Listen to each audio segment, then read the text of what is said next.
अस्सलाम वालेकुम, आप देख रहे हैं प्रोग्राम द टॉक शो और मैं हूं बतूल राजपूत। आज हम दो अहम मौज़ूआत के हवाले से बात करेंगे। सबसे पहले हम ये देख रहे हैं कि इलेक्शन कमीशन की तरफ से एक मुहिम तारीख का तो ऐलान कर दिया गया है। ये कहा गया कि जनवरी के आखिरी हफ्ते में इलेक्शंस होंगे, लेकिन पाकिस्तान की सियासी जमातों में ये तशवीश पाई जाती है कि किस तारीख को इलेक्शंस होंगे।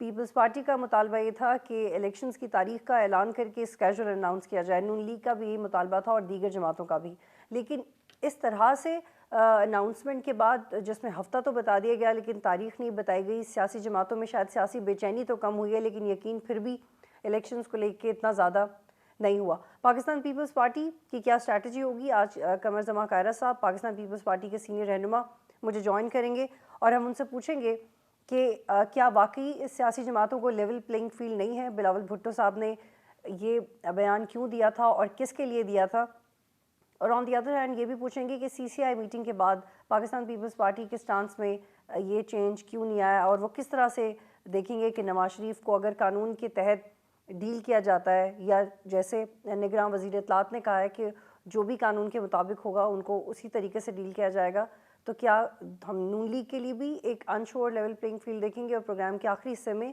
पाकिस्तान के निगरान वज़ीर आज़म ने न्यूयॉर्क में एक प्रेस कॉन्फ्रेंस की जिसमें उन्होंने कहा कि भारत के इस एक्ट के ख़िलाफ़ जो उन्होंने एक सिख रुकन का कत्ल किया है इंडियन एजेंट्स ने कैनेडियन सॉइल के ऊपर, इसके हवाले से कि इंटरनेशनल अलायंस बनना चाहिए। ये दौरा कैसा था, क्योंकि इस दौरे से पहले ये एतराज़ किया जा रहा था कि जब कुछ आम ममालिक के सरबराहान मौजूद नहीं है तो पाकिस्तानी वज़ीर आज़म को वहाँ जाने की क्या ज़रूरत है। जी बहुत शुक्रिया कमर ज़मान कायरा साहब प्रोग्राम में ज्वाइन करने के लिए। कायरा साहब पहले तो ये बताइएगा कि इलेक्शन कमीशन की तरफ से हफ्ते का ऐलान तो कर दिया गया है, तारीख का ऐलान नहीं किया गया। आप लोग तो ये नहीं चाहते थे, आप चाहते थे कि एक बाकायदा तारीख का ऐलान हो और फिर स्केड्यूल अनाउंस किया जाए।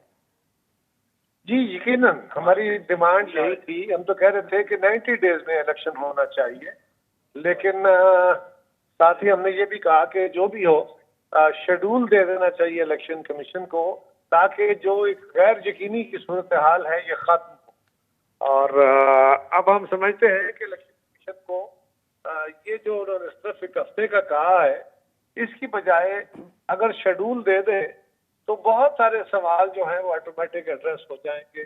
वरना पीपल्स पार्टी का एक्चुअल मौकफ तो 90 डेज के इलेक्शन का था, वो अपनी जगह मौजूद था। लेकिन क्या उनकी इस अनाउंसमेंट के बाद कुछ सियासी बेचैनी कम नहीं हुई है? देखिए सवाल तो अपनी जगह खड़ा रहा, अगर आपने शेड्यूल नहीं दिया तो बेहतर यह है कि इलेक्शन कमीशन अभी भी इस मामले को रिकंसिडर करके और इसको एड्रेस कर दे। ठीक है कायरा साहब, लेवल प्लेइंग फील्ड की बार बार बात हो रही है, एतराज़ किया जाता है। बिलावल भुट्टो साहब ने भी कहा, इनिशियली उनका बयान ऐसे लगा वो इस्टेब्लिशमेंट की बात कर रहे हैं, फिर ये क्लैरिटी मिली कि नून लीग की तरफ भी एतराज़ है। तो सर आपकी तो गवर्नमेंट रही है सिंध के अंदर, आप लोग इसको कैसे जस्टिफाई करेंगे कि लेवल प्लेइंग फील्ड नहीं मिल रही? हमारी गवर्नमेंट रही है, इलेक्शन अभी होने हैं, तो हम तो level playing field in the election process and coming election उसकी बात कर रहे हैं। और उसके लिए हमें जो गिले शिकवे गवर्नमेंट से या अपने साबका इत्तेहादी जमातों से या जिससे भी थे, उसके लिए जनाब आसिफ अली जरदारी साहब को इख्तियार दिया गया है पार्टी की तरफ से कि वो डायलॉग के जरिए मामला को हल करने की पहले कोशिश करें। तो इंशाल्लाह वो कोशिश करेंगे और हमारी ये ख्वाहिश होगी कि मामला जो है ये अफाम तफहीम से हल हो जाए। फैसला नहीं होता तब तक हम लोग अभी इस पे फर्दर कमेंट नहीं करते। ठीक है कायरा साहब, ये भी एक परसेप्शन है कि आपकी पार्टी के अंदर ये समझा जाता है कि जो निगरान गवर्नमेंट है वो नून लीग की बी टीम है। क्या आप लोग ऐसा समझते हैं, ये इनसिक्योरिटी है आपके अंदर? ये लेवल प्लेइंग फील्ड का सवाल है, इसका जवाब मैं अभी नहीं। जी लेकिन क्या निगरान गवर्नमेंट लगता है नून लीग की बी टीम है? मैंने अर्ज किया ना कि इस सवाल से, क्योंकि जो इशू है लेवल प्लेइंग फील्ड का, जो गिले शिकवे का वो उससे मुतल्लिक़ बात है, इस पे मैं अभी ठीक है कमेंट नहीं कर रहा है। ठीक है कायरा साहब, ये भी एक एतराज़ आ रहा है कि पीडीएम पीपल्स पार्टी ने तो पीडीएम से पहले 2021 में अलहदी इख्तियार कर दी थी, लेकिन ओवरऑल पीडीएम इलेक्शन से इतना अर्सा पहले इतना इनएक्टिव क्यों हो गई, इतनी जल्दी एक दूसरे के खिलाफ बात शुरू कर देना?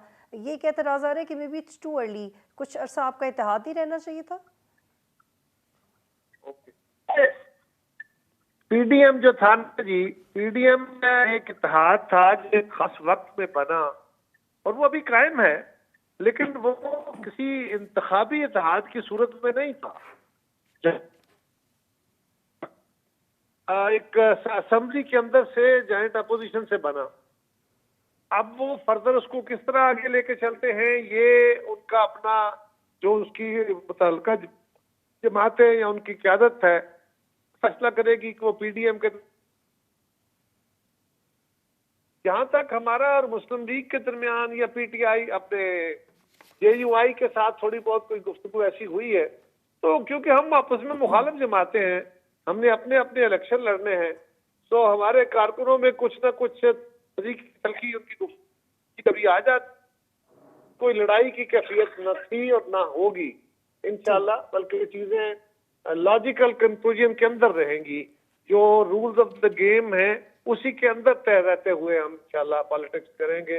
अब माजी के शाखसानों में एक दूसरे के ऊपर गंद उछालना, कीचड़ उछालना, तलखियां बढ़ाना, ये शायद मुल्क के फायदे में नहीं।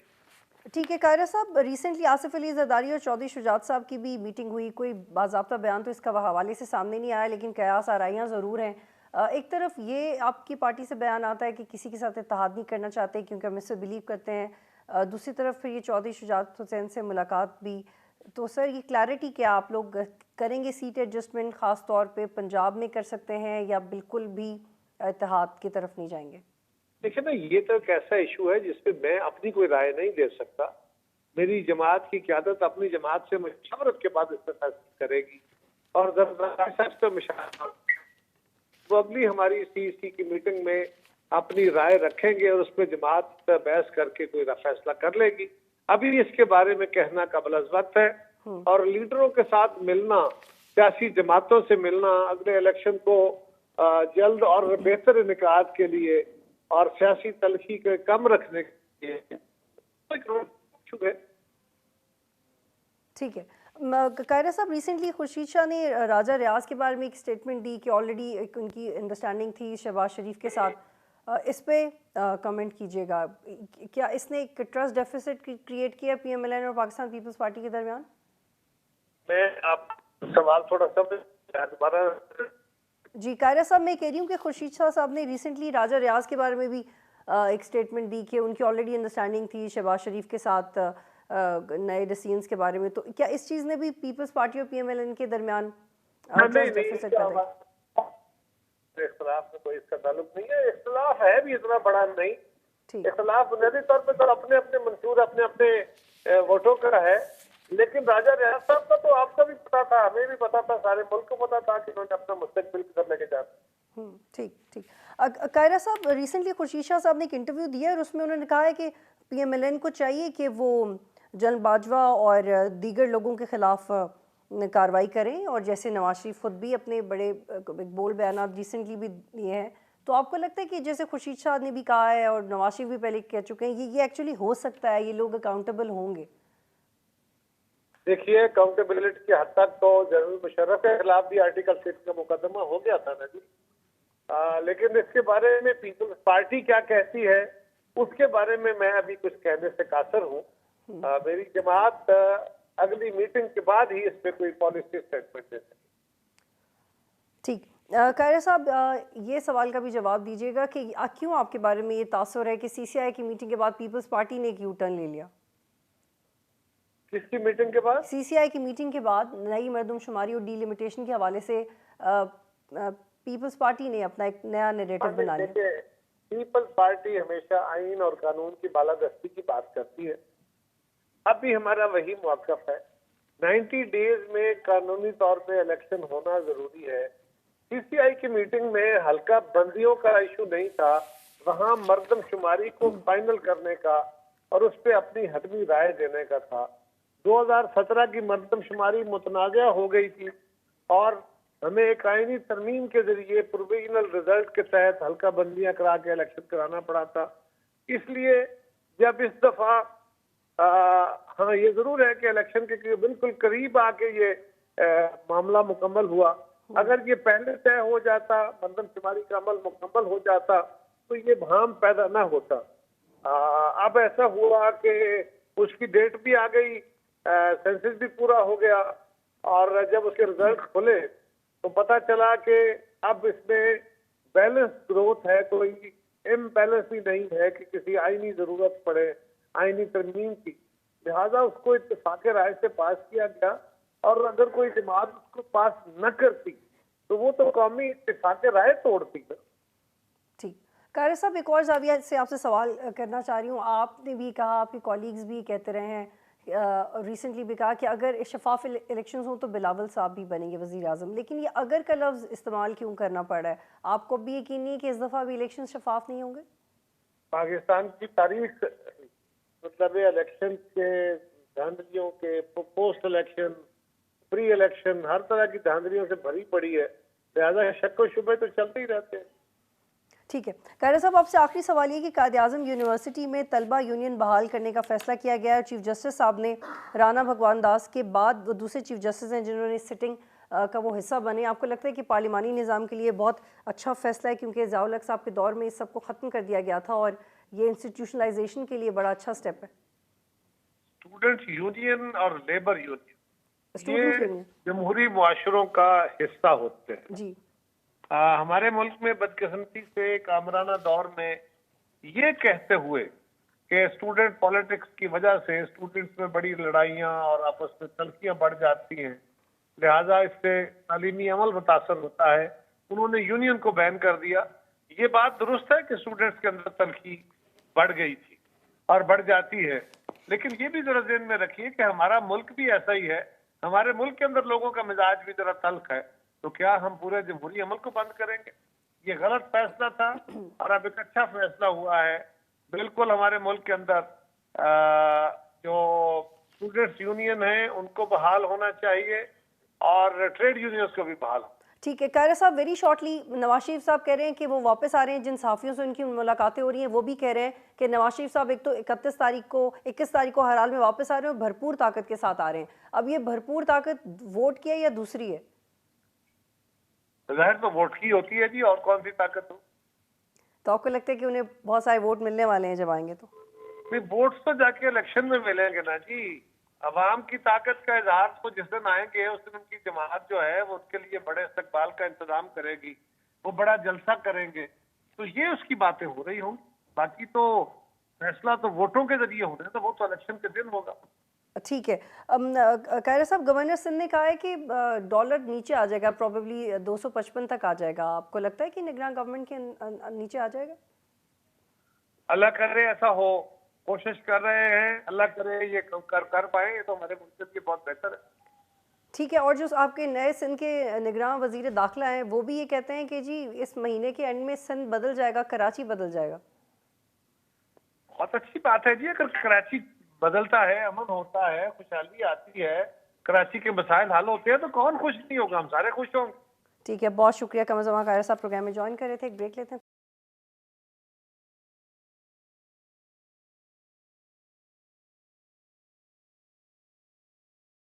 प्रोग्राम में खुश आमदीद। इस वक्त में ज्वाइन किया अली सरवर नकवी साहब ने और ब्रिगेडियर अहमद सईद साहब ने, और हम बात करेंगे पाकिस्तान के निगरान वज़ीर आज़म अनवारुल्लाह काकर ने 78th यूनाइटेड नेशंस की जनरल असम्बली का इजलास उसमें शिरकत की थी और बहुत अहम नुकात पर डिस्कस की। हम देखेंगे कि दौरा कितना सक्सेसफुल रहा और क्या जो कैपेसिटी थी इस पर बात करने की हम उतनी बात कर पाए नहीं, और ख़ास तौर पे इस कॉन्टेक्स्ट में कि ये मुतालबा वज़ीर आज़म की तरफ से किया जाना कि इंटरनेशनल अलायंस बनना चाहिए towards rough attitude of India, ये कितना प्रैक्टिकल हम कर पाएंगे नहीं। अली सरवर नकवी साहब बताएं, ये कितना दौरा कामयाब था और इसमें जो साइडलाइंस पे मीटिंग हुई और जिस तरह की इंगेजमेंट थी, क्या कहेंगे इसके बारे में?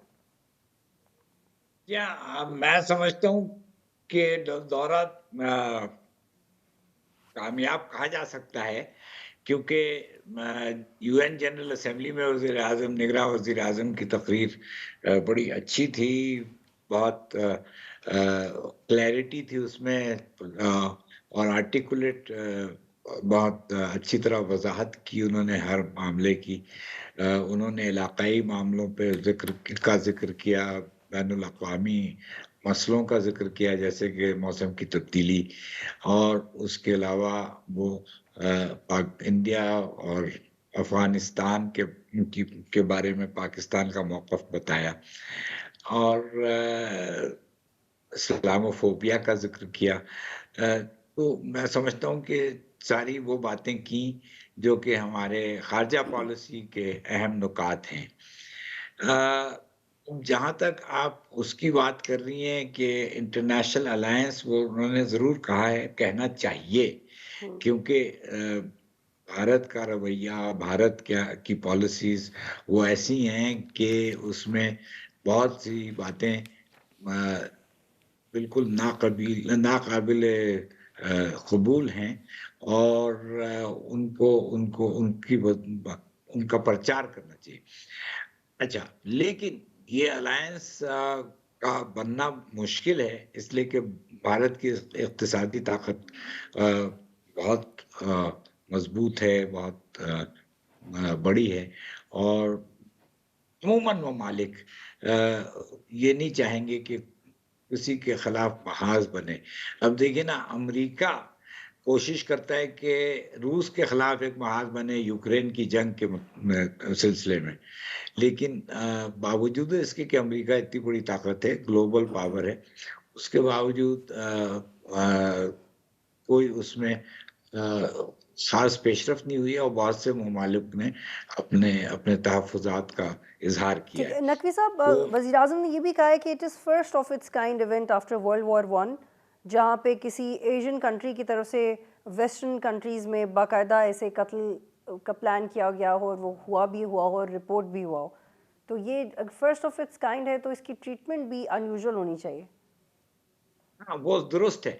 मैं समझता हूँ कि इसकी बल्कि उनको ज़्यादा और ज़ोर देकर कहना चाहिए था हम्म, कि जो भारत ने जो हरकत की है, कि एक नेटो कंट्री, एक बड़े मुल्क के शहरी को उसी मुल्क में कत्ल करवाया है, और हम्म, उसके शवाहिद इतने स्ट्रॉन्ग हैं, मज़बूत हैं, कि कनाडा के वज़ीर-ए-आज़म ने पार्लियामेंट में ख़ास सेशन उसका कॉल करके बताया। तो ये बिल्कुल दुरुस्त है कि ये एक अनप्रेसिडेंटेड जिसको कहते हैं ना, ये पहला इस तरह का वाक़या है जो कि किसी भी ज़माने में बताया जा सकता है। ज दूसरी जंग अज़ीम के बाद हम्म, ऐसे वाक़यात मुश्किल से कोई सामने आते हैं। एक बार रूस ने अपने एक शहरी को बर्तानिया में वो ज़हर दिलवाया था, लेकिन वो भी साबित नहीं हुआ था, और अभी तक साबित नहीं हुआ है। तो इसमें तो कनाडा के पास शवाहिद मौजूद हैं कि हम्म। इंडियन एजेंट्स ने वो वहाँ पे एक सिख लीडर को जाकर मारा, और वो उनके पास ये शवाहिद ऐसे भी हैं कि इस तरह की और कार्रवाइयाँ भी वो एजेंट्स कर रहे हैं। इसी वजह से भारत के हाई कमिश्नर को कनाडा ने मुल्क छोड़ने का नोटिस दे दिया है। तो ये बहुत बड़ा वाक़या है, और इससे भारत का दूसरा चेहरा, जो बहुत ही उसका एक अच्छा-सा चेहरा था लेकिन कि नकवी वो साहब, एक तरफ तो हम इस बात को जानते हैं कि इक्तिसादी टाइज उनकी इतनी स्ट्रांग हैं कि वो उनको ईरान या पाकिस्तान या किसी भी थर्ड वर्ल्ड कंट्री की तरह का प्रेशर नहीं आएगा, चाहे वो न्यूक्स पे आए या किसी बैन की मद में आए, किसी भी तरह की रुकावट की मद में आए। लेकिन फिर भी किस तरह का प्रेशर है जो एटलीस्ट क्रिएट किया जा सकता है और हो सकता है? बिल्कुल, ये तो होना चाहिए, बल्कि मैं समझता हूँ कि हमें सिक्योरिटी काउंसिल में ये मामला ले जाना चाहिए, और वहाँ उसकी मीटिंग कॉल करानी चाहिए। गरचे ये कनाडा में हुआ है, लेकिन इससे भारत की पॉलिसी का पता चलता है, उसकी दहशतगर्दी का पता चलता है, जो कि वो मुख्तलिफ ममालिक में किए हुआ है, और उसी के बेसिस पे हमें बताना चाहिए कि भारत कश्मीर में क्या कर रहा है, अपने अक़लियतों के साथ क्या कर रहा है, मुसलमानों के साथ क्या कर रहा है। तो इसमें तो सारे मुसलमान मुल्क को भी ठीक है, इसमें नकवी साहब इसमें एक और ज़ाविये से बात करते हैं। इन्वॉल्व करना रिसेंटली चाहिए। चित्राल की तरफ पाकिस्तान और अफ़गानिस्तान बॉर्डर पे दहशतगर्दों ने हमला किया, उससे पहले 6 सितंबर पे भी इन्फिल्ट्रेशन हुई। इस सारे कॉन्टेक्स्ट में फिर निगरान वज़ीर-ए-आज़म का यूएन जनरल असम्बली में ये कहना कि हम आउटकम का वेट करें जो अफ़गानिस्तान के साथ इंगेजमेंट्स हैं, ये किस कॉन्फिडेंस से हम कह रहे हैं? ये जो रिसेंट इंसिडेंट्स हुए उसके बाद ये कितना कॉन्फिडेंस है जिससे हम बात करें? नहीं, कॉन्फिडेंट तो हम बिल्कुल हैं। निगरान वज़ीर-ए-आज़म का बयान जो है बहुत वाज़ेह है और साफ-साफ है कि ये जो हरकतें हैं भारत की वो काबिले मज़म्मत हैं और इसके खिलाफ कुछ एक्शन भी लेना चाहिए। ये कि बैनुल अक़वामी सतह पे इसके बारे में कोई करारदाद कबूल करनी चाहिए, अडॉप्ट करनी चाहिए। तो ये मेरा ख़्याल है कि गिलगित का वाक़या आप कह रही हैं और जो बाकी जो चित्राल में कर रहे हैं, जो गिलगित और चित्राल का किस्सा प्लस बलूचिस्तान में कर रहे हैं और बलूचिस्तान में कुलभूषण यादव उनका एक जासूस पकड़ा गया, जो कि सर्विंग इंडियन नेवी का ऑफ़िसर था और है। तो ये चीज़ें दुनिया नकवी के साहब यहाँ पे सामने एक ब्रेक लानी लेते हैं, एक चाहिए। ब्रेक लेते हैं फिर वापस आते हैं।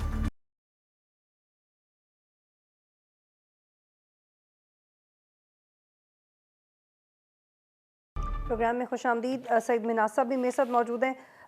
सईद साहब आप बताइएगा ये दौरा किस तरह का था, और इससे पहले भी हम बात कर रहे थे कि इंटरनेशनल अलायंस बननी चाहिए भारत के ख़िलाफ़, ये बल्कि नकवी साहब कह रहे थे इससे भी बड़ा मुतालबा होना चाहिए था, लेकिन हो ये भी नहीं पाएगा अनलेस सिक्योरिटी काउंसिल इस हवाले से एक्टिव हो। जी बिल्कुल, जो हमारा प्राइम मिनिस्टर का दौरा था कनाडा का, उसके अंदर कल बड़ी जामे पोजीशंस ली गई हैं प्राइम मिनिस्टर की जानिब से, जिसमें तमाम इश्यूज को हाईलाइट किया गया, स्पेशली जो आपके कश्मीर के लिहाज से, अफगानिस्तान के लिहाज से, क्लाइमेट चेंज के लिहाज से, आपके फ्लड के हिसाब से, मतलब कोरोना के बाद से जो दुनिया की मईशत का आलम है, उन तमाम इश्यूज के ऊपर हाईलाइट किया गया। बिलखसूस कश्मीर के ऊपर बात की गई है। तो एक बड़ी मुफस्सल और जामे किस्म की तकरीर थी, जो टाइम कम था लेकिन उसके अंदर तमाम इश्यूज को टच किया गया और पाकिस्तान ने बड़ी जिम्मेदारी का मुजाहरा करते हुए एक इंटरनेशनल तनाज़ा जो कनाडा और इंडिया के दरमियान अभी चल रहा है, उसका हिंट दिए, कोई मजीद उसमें उलझाए हुए पाकिस्तान को आपने एक जामे किस्म की पोजीशन ली और टेररिज्म के खिलाफ भी आपने बड़ी जामे बात की अफगानिस्तान की सरजमीन को इस्तेमाल करने के हिसाब से। तो मैं समझता हूँ कि ये एक अच्छा जो है इक़दाम था पाकिस्तानी जो सफारतकारी के हिसाब से। ठीक है।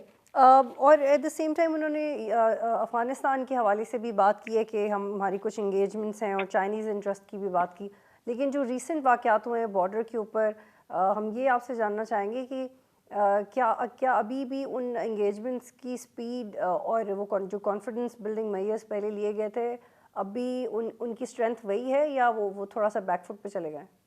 आप अफगानिस्तान के हिसाब से पूछ रहे हैं? जी देखिए, अफगानिस्तान के हिसाब से कॉन्फिडेंस बिल्डिंग मेजर्स के अलावा आपके पास चारा ही कोई नहीं है। आप या तो जिस तरह की सफारतकारी का मुजाहरा इस वक्त अबूरी गवर्नमेंट जो है तालिबान की वो कर रही है, जिसमें पाकिस्तान को डायरेक्ट एक जो हर्ट किया जा रहा है और उनकी सरजमीन को बिलाशुबा इस्तेमाल किया जा रहा है पाकिस्तान के अंदर, जो आपके टीटीपी के एलिमेंट्स के जो अटैक्स हो रहे हैं हमारी चेक पोस्ट के खिलाफ।